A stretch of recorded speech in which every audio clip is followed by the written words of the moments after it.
I take it well.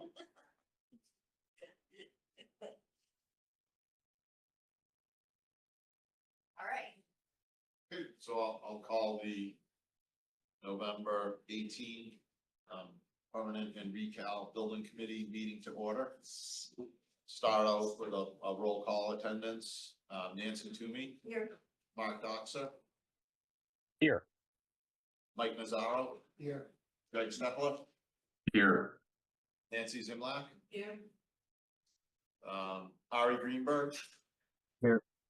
Kirk McCormick, Here. Pat Tompkins here. Got everyone, right? Oh, John Coop. Working off a bad list in front of me.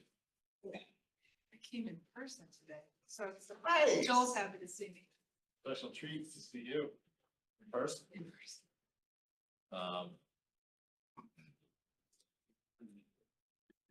So I'll just move around to public comment. If there's any public comment for today's meeting, is any online?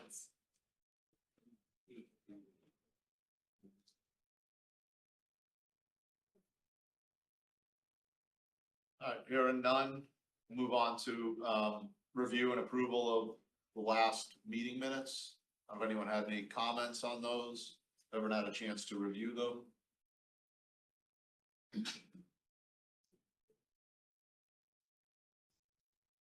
You want to take a minute to run through them?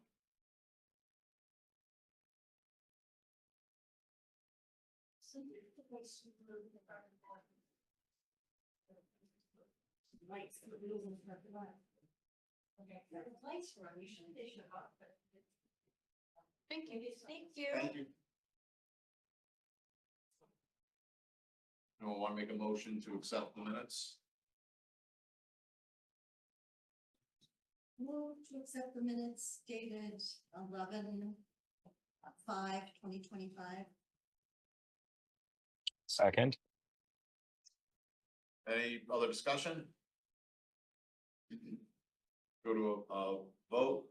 Nancy Zimlack. Oh, yes. Went out of order. Nancy Toomey, Yes. John Coop, Yes. Mike Mazzaro, Yes. Greg Stepler. You're not voting. Yes. Kirk McCormick, Yes. Mark Doxer, Yes. Pat Tompkins, yes. Motion passes. Move on to the next items, project schedule, project budget, project updates. I'll just turn it over to Peter. Sure, thank you. Walk us through that. Okay, thanks. Nothing really heavy on the schedule. It's on the screen now. It's the same schedule as we discussed 2 weeks ago. We just did receive the 90% cost estimate. We had a meeting today between our office, the OPM, and the designer's office, BA+A. Went well, and we'll get into that later this evening. But the schedule at this point pretty much stays the same. We're still thinking and preparing to finalize the design later this month and begin to prepare for the bidding phase to start mid-December. We'd like to get the design or the bidding period, I should say, started before the holiday break. And then let that go through the holiday period and then into January. And we were initially talking about the middle of January.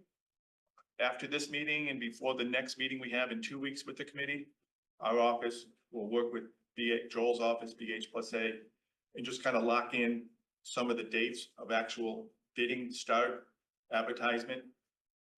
That'll give them a chance to finalize the design documents to be 100% and get them ready for bid phase. But I guess in big picture, we're on track to continue moving forward with the design and getting the bidding period started mid-December, plus or minus a couple of days, again, before the holiday break, get them on the street, get people thinking about it, get them locked in, and then issue addendums and briefing sessions and things of that nature. With the ultimate goal to, get contracts signed, get a shovel in the ground early February for the general contractor. It's kind of the couple of key milestone dates. It might jump around 3 to 5 days, but that's the big picture of the schedule. So, more to come in a couple of weeks. We'll have some of these dates that are highlighted more or less, adjusted or locked in a little tighter. Nancy?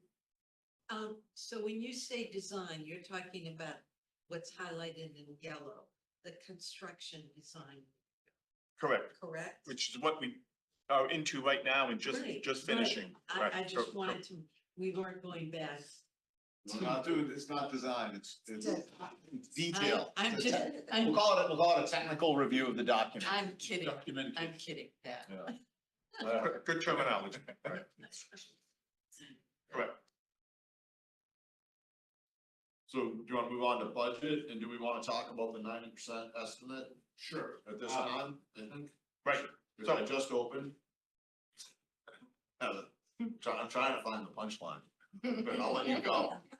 No, that's fine, Mr. Chairman, thank you. So on the agenda, we just hit, we hit 3, we hit 4 in the schedule. 5 is the budget, nothing changed since we met 2 weeks ago, It's the same budget, no invoices have been added, so no change there. With respect to updates, I can quickly hit, the update on the contractor's pre-qualification. You can see it's, open this screen here. I did send out an informational, letter here, which you see on the screen. Pre-qualification committee did conclude the process of pre-qualifying the 129 submissions that came in. 120, which were the filed sub-bid trades, 9 general contractors. So that's been concluded. Notifications have been sent out to every submission that was submitted.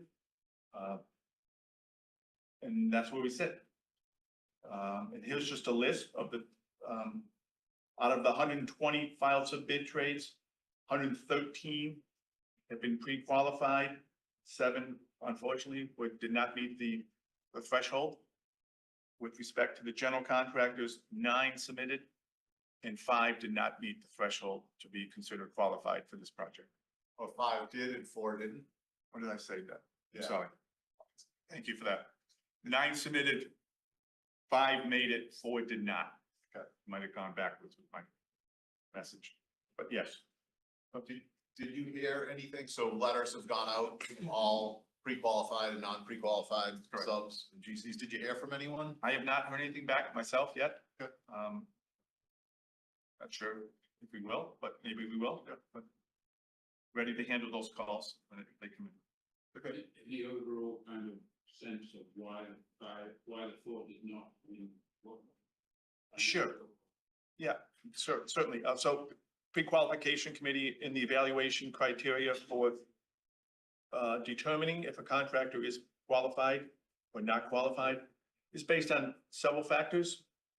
Predominantly, the chief factors are, do they have the capacity and similar project experience, such as a public project, a $27 million project, or $21 million construction project?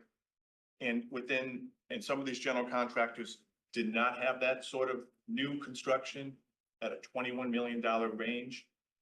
Some of them were renovations only, things of that nature. And some of the revenue dollars that they do on an annual basis were not up to the level that needed to be to have the capacity and experience for a project such as this. That's a short answer, but that's kind of the general theme of. General feel. Exactly. So if nothing else, I'll move down. If you'd like, we can keep moving down the agenda.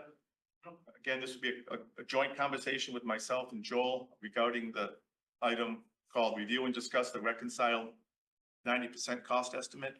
The estimates came in over the weekend, and today we had a meeting between our 2 offices with our estimators. We were on the phone for about 2 hours, just discussing the project estimates, going back and forth, comparing numbers with the design team on the call too, just confirming scope. When the cost estimator might think of a certain thing in the job that they read independently, as they think about it like a contractor would. Did you include this? Did you include that? So there was that kind of discussion just to confirm some of the scope. And there was some questions, and the design team will clean up any of those minor discrepancies between now and the 100% bid set. But short, the long and short of it is, here's the estimate. We put it on a comparison sheet. I can zoom in a little bit if you'd like. Please.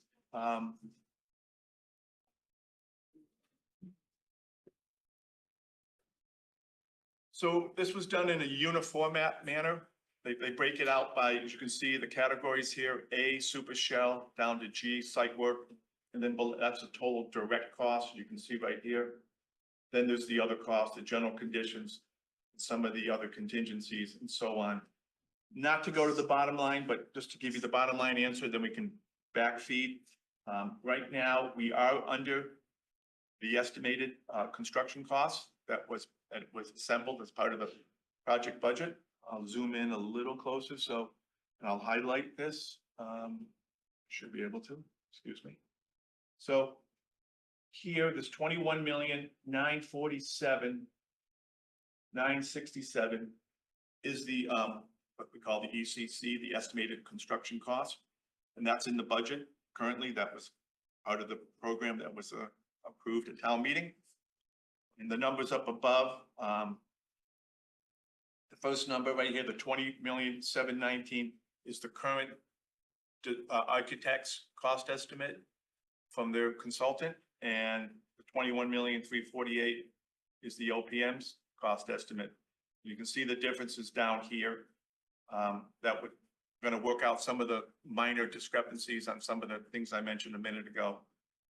But we feel confident, we feel good to go to keep moving the project forward with the design, allowing the design team to finish some of the last 10%, if I could use that phrase, of the design, clean it up and prepare the documents for bidding. And like we said a minute ago, prepare the advertisements, get it on the street for the pre-qualified contractors to start assembling their bids from mid-December through give or take mid-January. So right now, we're still okay. And sure, we could talk. So, Anything? when you reconcile, did you reconcile to some number in between those numbers as a final number? Or was it more of a reconciliation where they're both estimators talked to each other, understood maybe they massaged their numbers, and it's not that we agree on something in the middle, but we agree there's two numbers that are both very close. Obviously, they're pretty tight for two independent estimates of a set of documents. But do we have like a number in between that we settle on as the current number, or we just feel like we hold our budget? Well, I think that there are a couple categories that had some difference of opinions on: electrical. Yeah. Which is a tough one with the filed sub bids, and services, a few others in the services like low voltage and that. So what they'd like to do is look at the estimates a little bit more, see if they can iron out where the discrepancy is, see if that's a estimating issue or a drawing issue, and then help us. That's the major point of reconciliation. Okay. And I would mention that, like, for your sake, that's not an estimate of the low bid. They're trying to come up somewhere where they think the midpoint of the bidding would be, so that when Peter says we're comfortable, we're below the midpoint of the estimate. Right.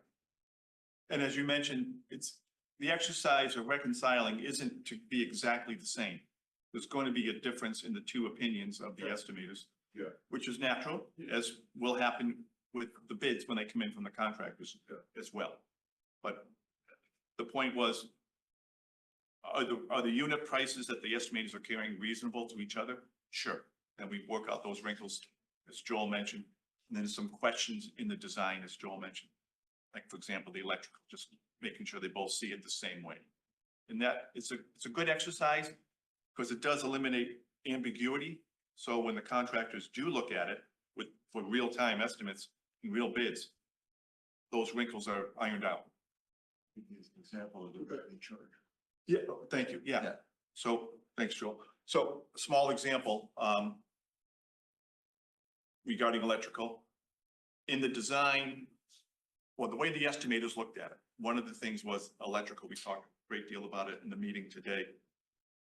The the EV chargers in the parking lot. There's, the documents say, they show 10 electric vehicle chargers. One of the estimators considered all 10 to be completely wired, electrified, and ready to go. The other estimator said, no, there's 10 chargers, only one is electrified. So there was a discrepancy in obviously the conduits, the wiring, the connection points out in the parking lot, back to the electric panel. So there's a few dollars to iron out there, but that's a discrepancy of how they interpret the documents and what the documents said in the wording. So that'll be a point of time when the design team can go back and say, let's clean up the language of what this truly says. So it's crystal clear for anybody who's bidding the work. And there's several other small examples like that throughout the documents that we're gonna clean up.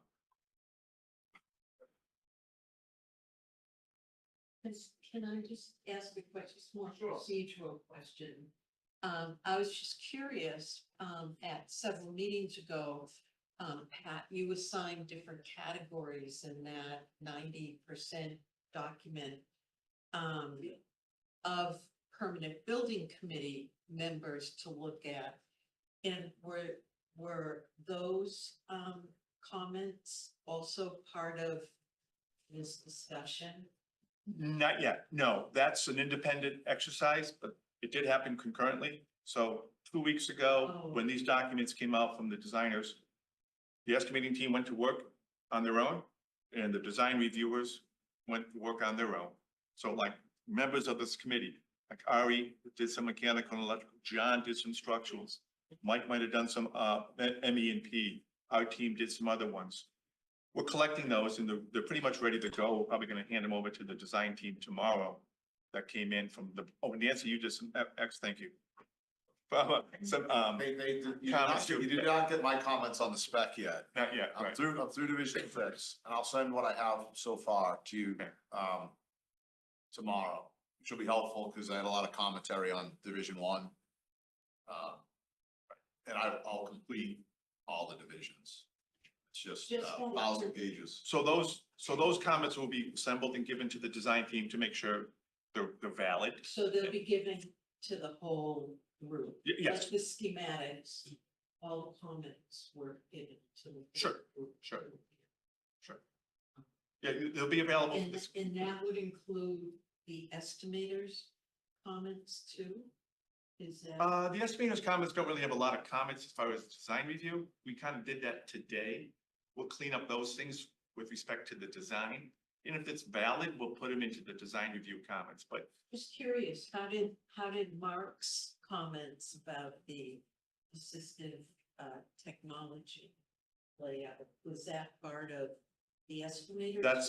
that's in the works now, with respect to the assisted listening devices, yes. I think Joel's team was working with their sub-consultant on making sure the documents were clear on what systems are included and how is the wiring assembly prepared and things of that nature. So I think there was a little void, if I could use that word, a couple weeks ago when Mark couldn't quite connect the dots. And I think there was a void in the documents that didn't allow him to connect the dots. And that's what Joel's team is going to clean up.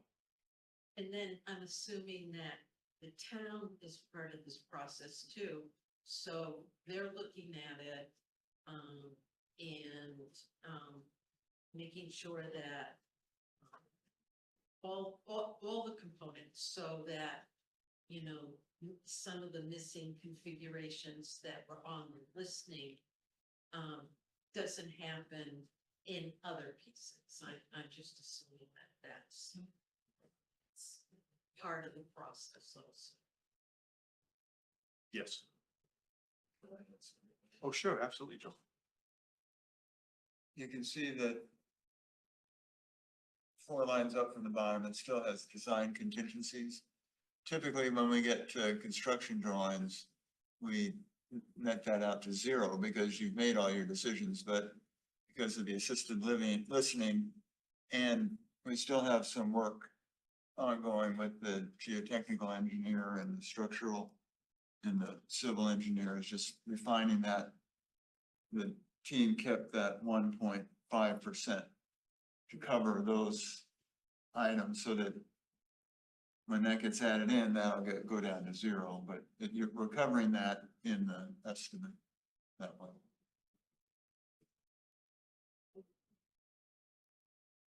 Yes, just for a little flavor of the technical level, like some of the comments I have.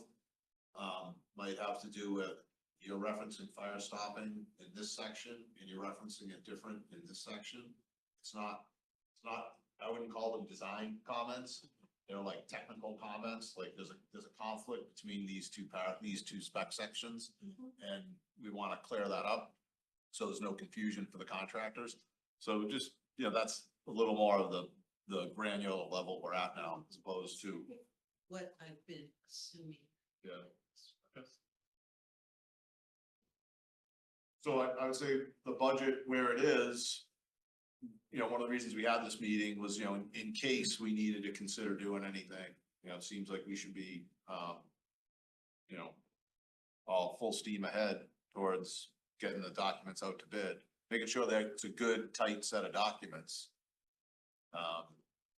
There's two alternates, by the way. Go No, I ahead. was gonna. We'll skip it. I was gonna hand you the alternates.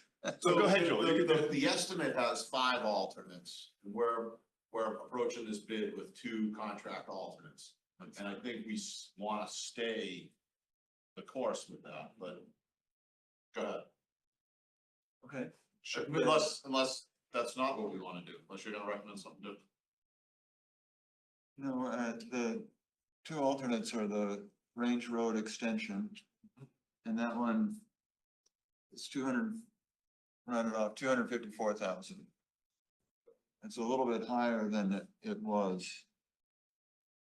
And, the PV system is also a little bit higher. That's the photovoltaics for solar is $280,000.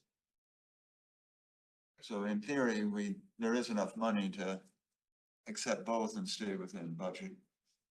Right, if we want to. I'm of the mindset that we still want to price both of those as contract bid alternates. We don't want to roll them into. Oh, no, I agree, yeah. Yeah, and then I think I was one voice, I think our decision should be based not necessarily on. If we're in the budget, we accept these, we should review the cost of those alternates. And decide if it's an appropriate value for the town. I think the extension of Range Road kind of needs to happen. Yeah. Unless it's done under a different project, under pickleball.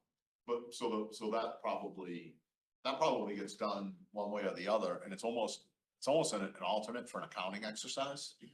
Right. And then the solar panels is the one that we're really gonna talk about, and it's gonna be a question of value.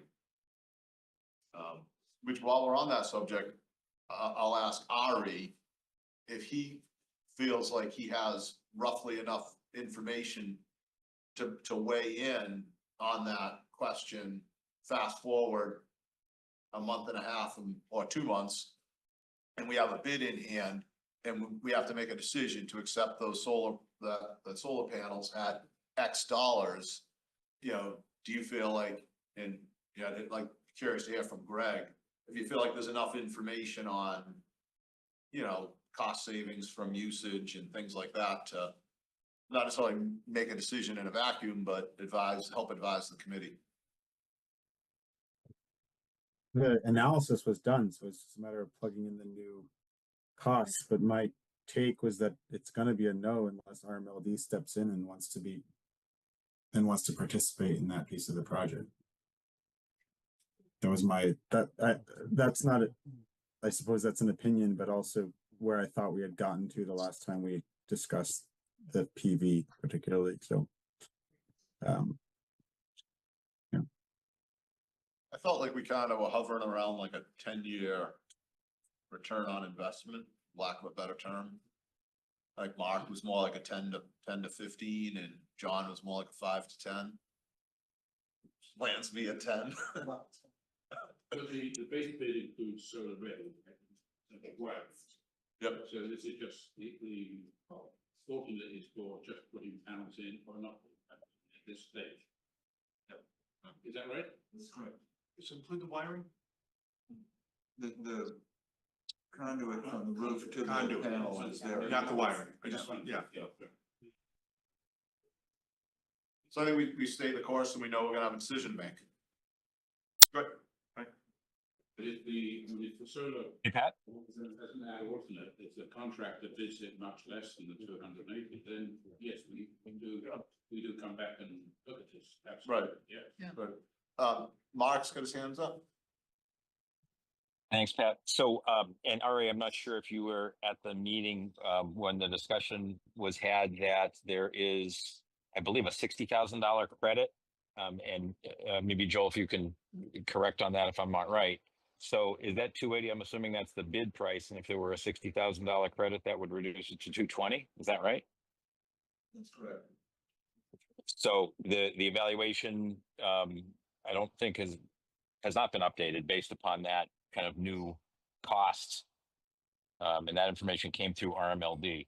I've also been made aware of a group called, I think, Beacon Power, that may be someone that we can talk to also that does a lot of work with municipalities putting in solar or considering putting in solar. And I don't know what that involves, but it may be worth kind of a quick discussion with them. I just want to make sure that, you know, we kind of have the latest cost estimate here, and that based on that credit of $60,000, that's pretty material to the 280.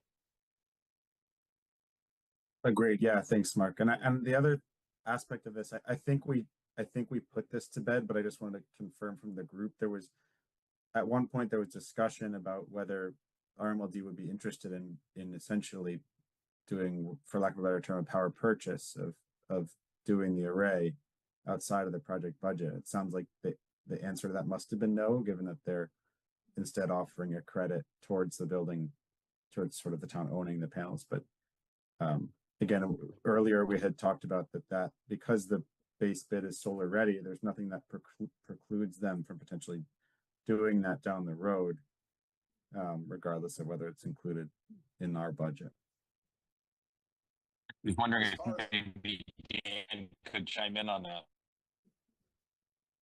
Because I wasn't sure if that was on the table. I didn't think it was off the table. I thought that was a potential event. You have the discussions. I have not had any discussions with RMLD. I don't know if that's still on the table or off the table. Sorry, I was saying Dan Chen. Sorry, not Pat. Good. Yeah. I have not had more conversation with RMLD. So my gut is that I don't know that RMLD has specific offerings other than if they have a partner that might do that purchase, lease, and basically they buy the stuff, and I don't know how the arrangement works, but they would take care of the capital cost. I don't know where that is or if it's worth having one more discussion, but it kind of feels like the $60,000 first of all changed the game, and second of all, we should make sure we've covered all the options before we make a decision.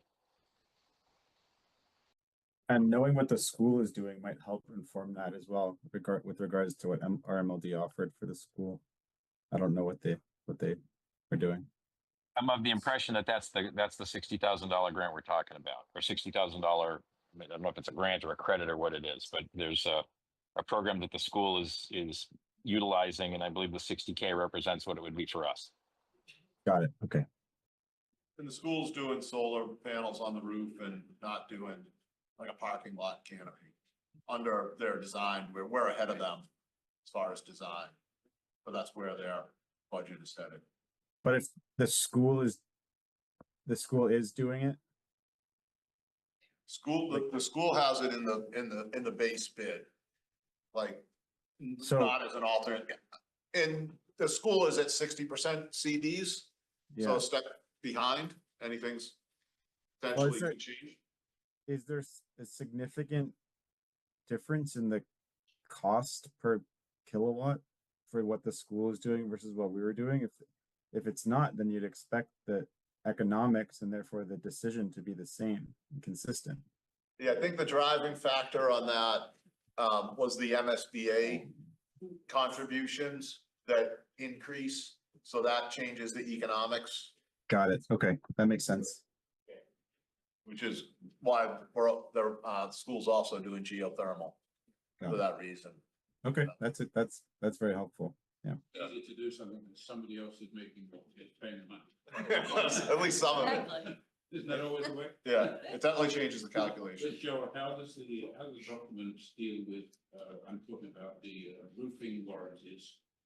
How do documents deal with that in terms of the uncertainty as to where the accounts are going, and these are direct attached? Yeah, and I'll have to get back to you on that, I don't know. Because that should be somehow in there. We don't want to destroy the roofing warranty, putting in further panel. Unlike the school where they're just gravity, they're just sitting in that roof. Yeah. Sense. So, just conceptually, all the filed sub bidders, the roof and the electrical, will have the opportunity to add a cost for the alternate. And the roofer, a roofer may or may not add cost for that. But we should make sure that they're, really, any filed sub bidder, you know, the plumber could add cost for that alternate. They wouldn't, but their bid form will be set up that they would put in zero, I would think, for that. So the roofing subcontractor, we should be able to see that if they add, We don't miss it. yeah. If they'll have to put in a value, for their bid plus each alternate, and like pretty much all the filed sub bidders will probably bid, have a zero value for alternate one. Except maybe the electrician, I don't know, maybe there'll be some lighting or something associated with that extension of Range Road. So we should see that, right? That's right. Just circle back on the 60% estimate had 5 alternates. So, right? Or am I looking at that right? Again, just opening this up for the first time. The first one was Range Road. The second one was the solar arrays. The third one was the geothermal, which I think we've all, which is at 1.2 million. I don't think it's worth putting that design and getting an alternate in the bid. The next 2 were very small and they related to pickleball. I think actually an alternate for a 360 security camera at pickleball and an alternate for a video intercom system. Do we want to keep those and keep them as alternates? I'm not familiar with either of them, but anything to do with pickleball, I'm gonna say we should keep as an alternate, and we can make a decision. The add-on for the video intercom system, that's listed as $10,000. I don't know if that's something that we want, and at that number, we want to just slide into the project, or if it's something that we want to keep as an alternate, or we don't even want to put it as an alternate because no one's interested in it. That's the system inside of the building, right, where we can speak to people. Yeah. So if the staff is like, oh, the building's closing in 10 minutes, or there's an emergency, everyone go to the gym or something like that. It's a feature that Lexington had.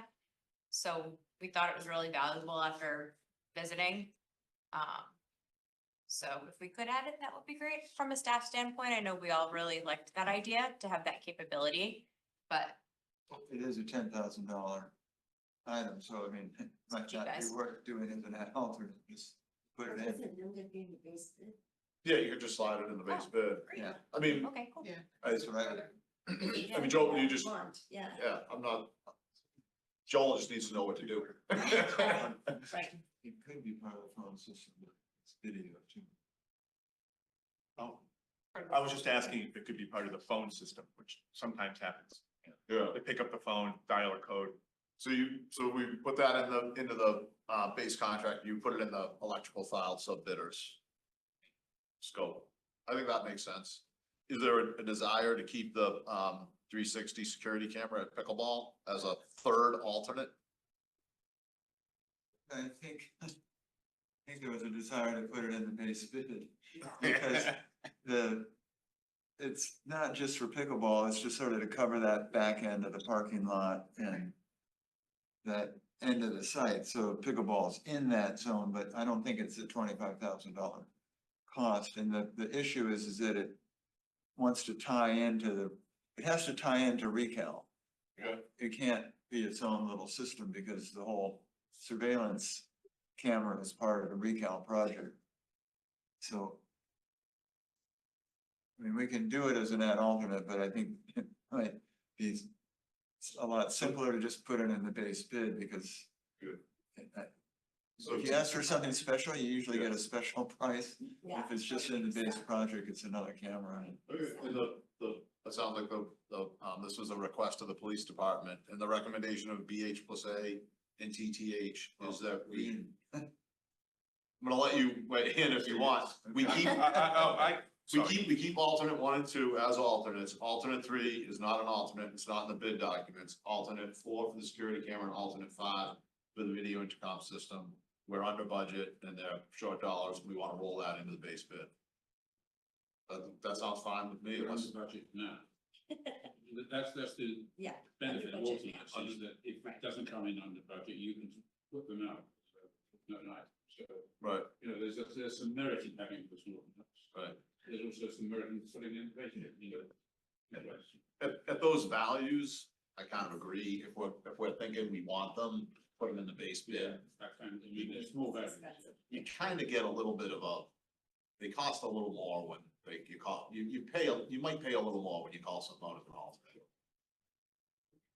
At the very least, you could put the conduit in from the building out to the light pole for the camera. At least there's a raceway there.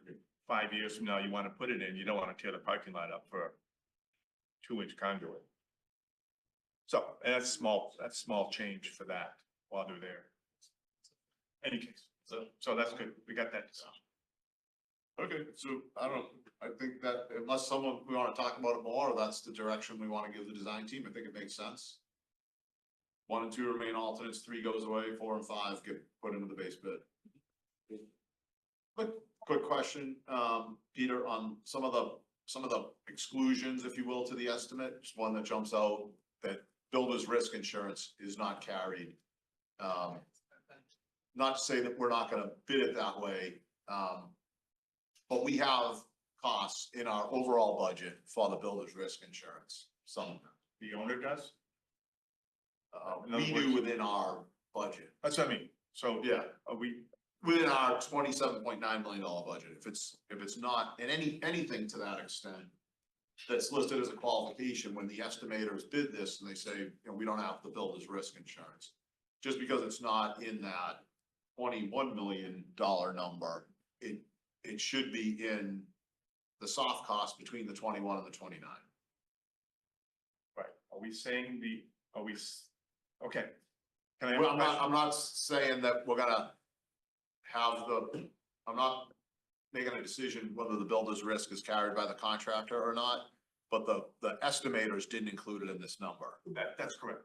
The decisions will have to be made, who does carry the builder's risk? Yeah. The owner, in this case, the town of Reading, or the contractor. And there's a different opinion about who should and why. And we can talk about that later. Okay. I'm of the opinion that we should put it with the contractor.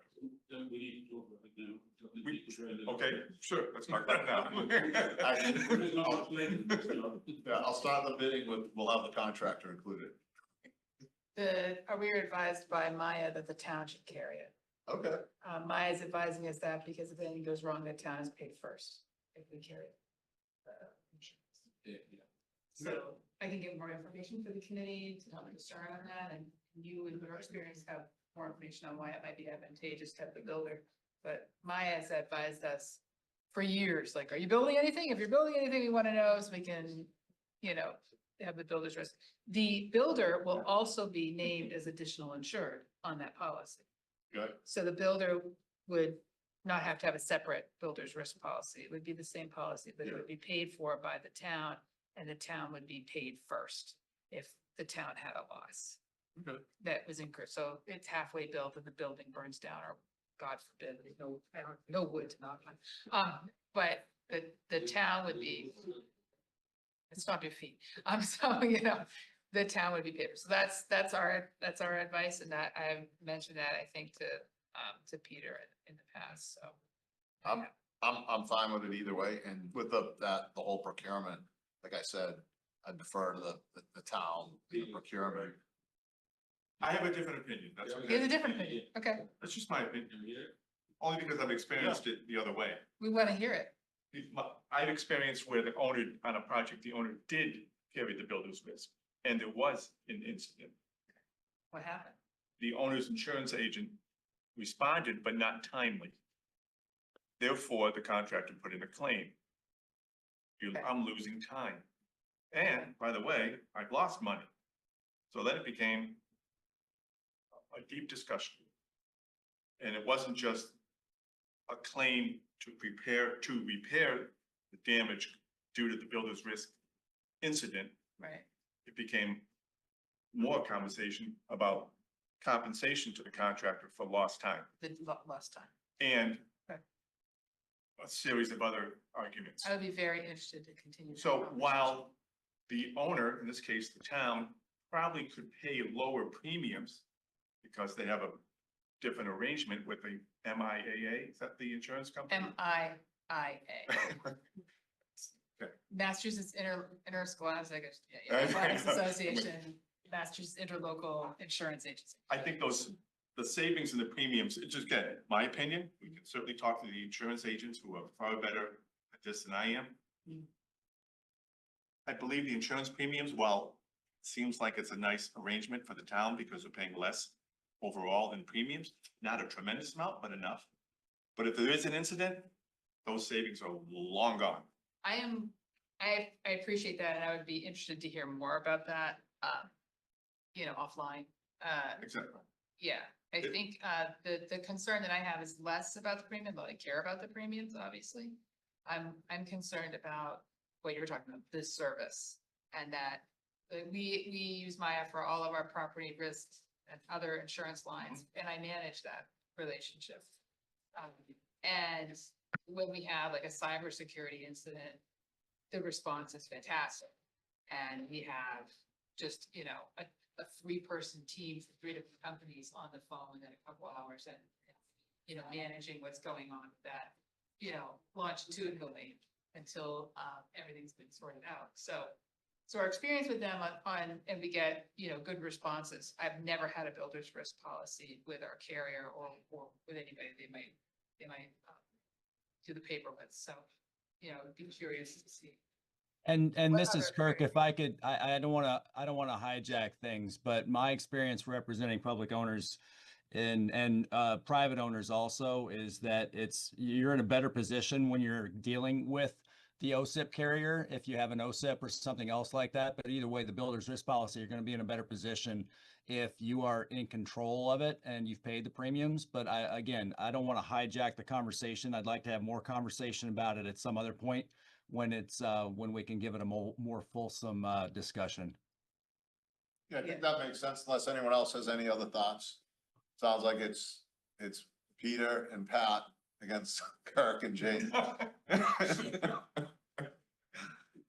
But that was on our discussion list, but yes. Yeah, we'll do that. My question was more just the things that were not included in the estimate where they excluded them, to the extent we need them to build the project, they're baked into the soft cost budget. Yes. Okay. All right. Does anyone have any other comments, questions, thoughts on the 90% estimate? Jane? Mr. Chairman, if you'll indulge me, I had some questions about the differences between escalation and why there was such a discrepancy on the escalation between the 2 estimates. Excellent question. I'm going to answer, and I'll lean on Joel to make sure I'm saying this accurately. The way we looked at it as the OPM, we put in a 1.2% escalation. I believe we carried to the midpoint of construction and maybe a few extra months. I want to confirm with the estimator. So it might be a duration, X amount of months versus our estimator had versus the designer's estimator in terms of duration. And I'm not exactly sure if the design team's estimator carried 1.2. That number up there is our number because this is our sheet. Okay. And, but nonetheless, there is $123,000 difference in escalation. Yeah, it looks like the, Joel's estimator carried about a half a point my only concern is just, I like a conservative budget, you know, I'm a conservative budgeter. And, with, you know, uncertainty in the marketplace, you know, materials and so forth, that's just where I would see it. Right. Perhaps, And that's another discussion. or in contingency, I guess. Right, contingency is good. Kind of the back and forth we will continue to have between our two offices on how did you get there, and whatever you think is great, what is it reasonable?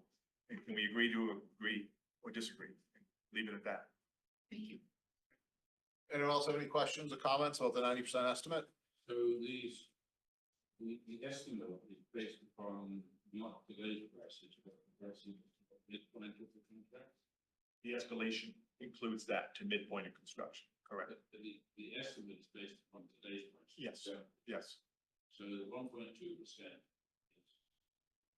assume the escalation. Midpoint of the contract. Right. My gut feeling is that's good, but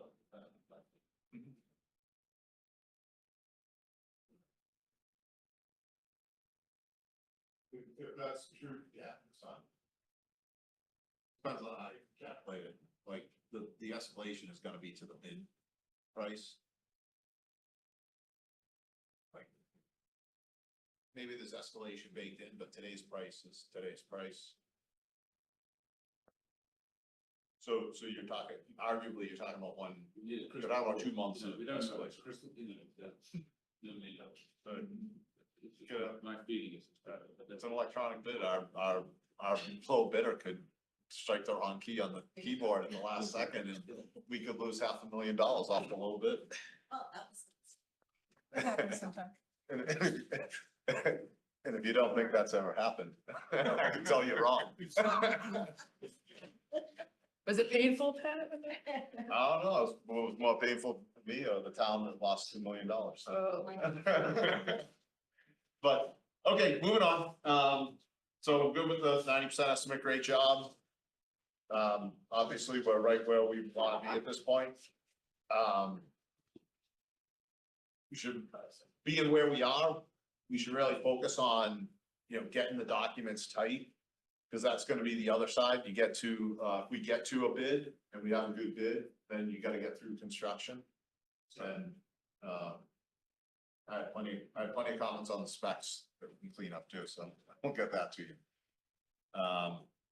So move on to the designer, Joel, update. We already covered the alternates. I know you wanna talk about the generator, but if you wanna give us any other design updates. Got resolved. Okay. So we're not gonna talk about that. Where we started. Fantastic. But you were saying, Joel, that there is a lot of uncertainty concerning geotech.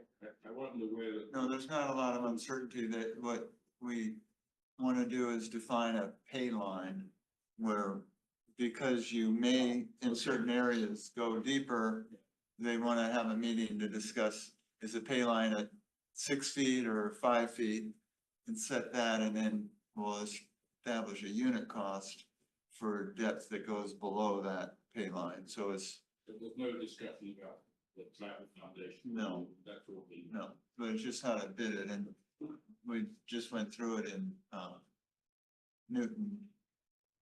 Exact same conditions, so they sort of know how to do it, but we might just want to get everybody on the same. Peter and instructional, and everybody understanding how we're doing it, because Right. some they'll have to monitor. So, and yeah, anything else as far as an update on the design? We're good, just, Oh, Full I don't steam know, ahead. if we had a really good meeting on interiors, we got all that wrapped up, I think, yep, and, nothing else really new. okay.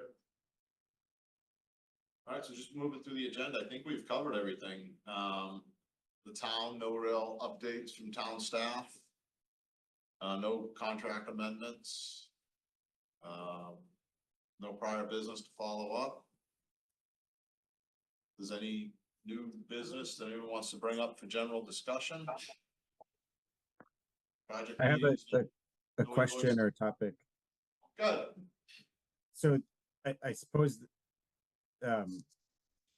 this relates to the design, technical review process. I found in the sections I was reviewing more closely, a number of items that I felt I had sort of commented on in previous phases, at least once, and wondering whether it was possible to sort of get if they're staying as is, might be possible to get a little bit of logic or response to address, how a decision was made to resolve that comment. So I know I believe there was a document at one point that kind of printed out the Bluebeam markups with chance to response. It's possible that I just missed that, and that's where I'm feeling is lacking, but I wanted to kind of understand what the process is for, going from 90% to 100% to either address comments or decide to move beyond them, but document that was, thank you, but no thank you kind of response. That's an excellent question that I'll pass on to Joel and Peter. There was, and I just opened it, there was a schematic review design comments spreadsheet. I don't know if there was one for DD,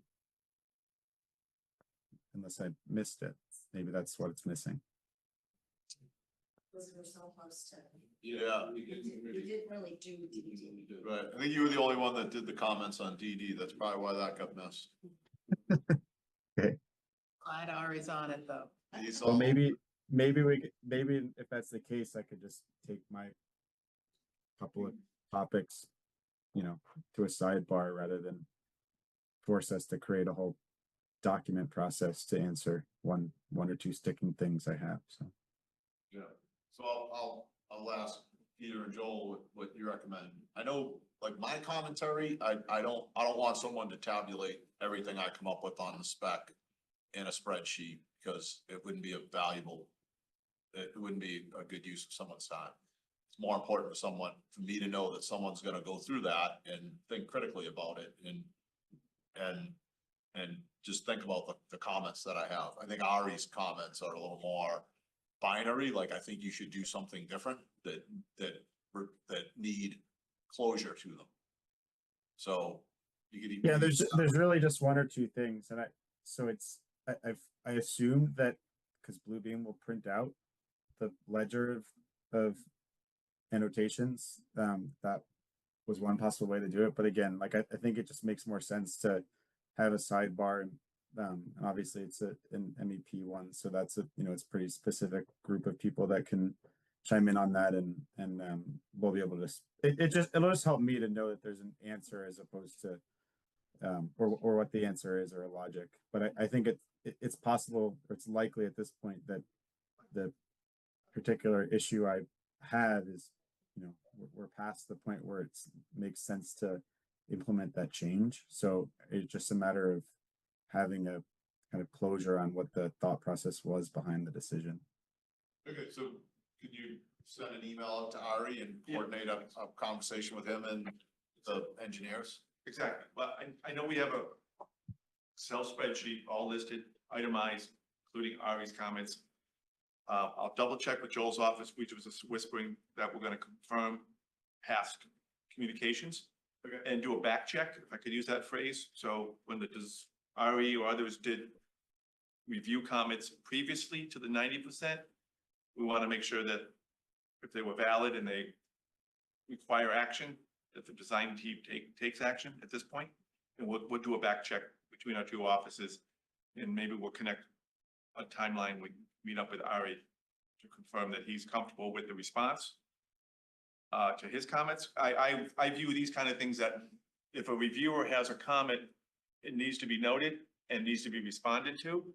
And if the design team has a question about the comment, then we have a discussion. That's all. And if the designer agrees to it, they'll take action accordingly. If there's a question, we talk about it. And then we negotiate. I don't want to say negotiate it out, but we iron out the question. Okay. So Great. And like I said, apologies in advance if that response has already happened. I just missed it.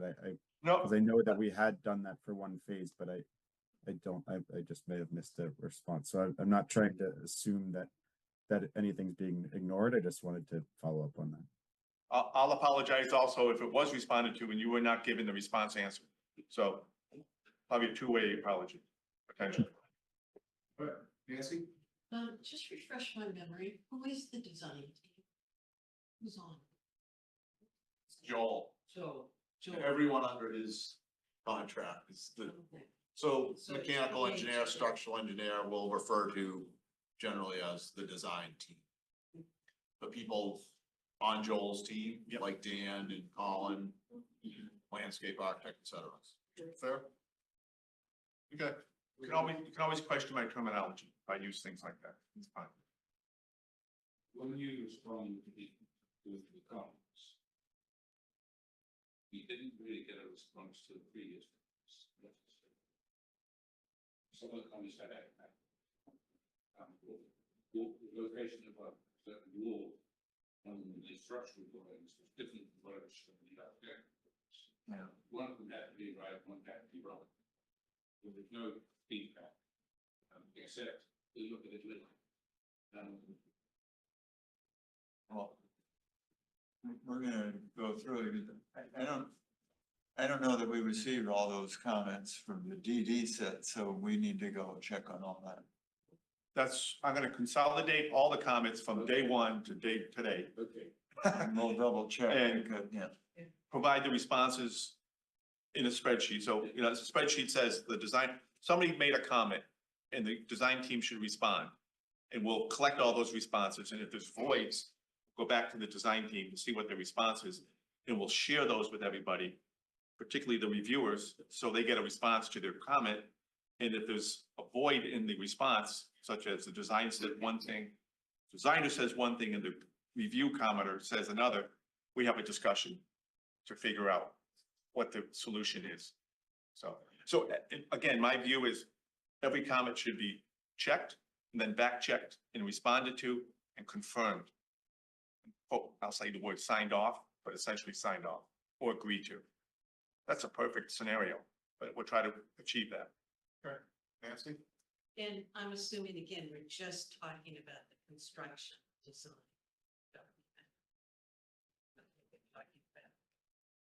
Yes. There have been two design phases.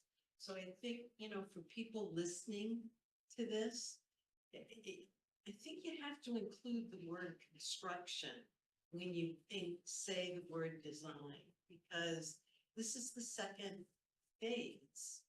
The first phase was the schematic, the second phase is construction, and I think you just need to be very clear with people listening. Okay, everything we're talking about could be referred to as construction document, technical review comments. It's just a mouthful.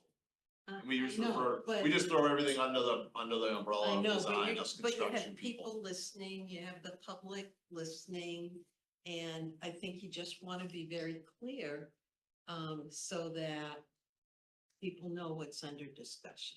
Good I point. mean, talking from a layperson, I'm not in the business, but I think you need to be very clear in your discussion. You won't. Great point, Nancy. Okay, so I think we're on, item 12, other business not reasonably anticipated within 48 hours of the meeting. Unless anyone has anything, I don't have anything under that topic. Our next meetings are December 3rd and January 7th. Put those in your calendar and, unless anyone has any other commentary, I'll accept the motion. Move to adjourn. Second. All right. Nancy Zimlack, Yes. Nancy Toomey, Yes. John Coop, Yes. Kirk McCormick, Yes. Greg Stepler, Yes. Mark Doxer in the Yes. house now. That's all, yes. Motion passes. Thank you all for, adding this meeting to your calendar.